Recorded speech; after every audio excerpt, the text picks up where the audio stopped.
سلام دوستان، خوش اومدین به کانال خودتون، کانال ایران باور نکردنی.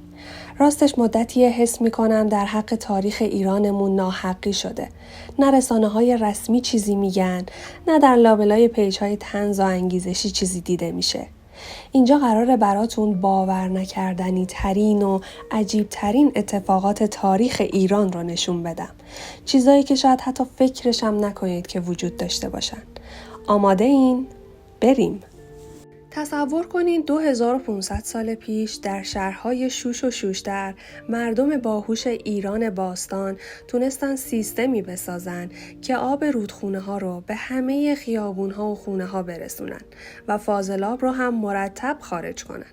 یعنی لوله کشی آب و کانال فاضلاب داشتن. اروپا رو بگو، تازه حدود 1000 سال بعد تونست همچین چیزی بسازه. اما داستان غم انگیز اینه که همه اینها امروزه نابود شدن. جنگ ها، سیل ها، تغییر مسیر رودخونه ها باعث شد هیچ اثری باقی نمونه. ایران باستان خیلی جلوتر بود، ولی خب تاریخ و طبیعت خرابش کردن. اینم از داستان کوتاه امروزمون در مورد تاریخ قشنگ و غنی کشورمون. اگه میخوای بیشتر از این قصه های باور نکردنی رو ببینی و بشنوی، همین حالا لایک کن، سابسکرایب کن و زنگوله رو بزن. به زودی همدیگر رو میبینیم.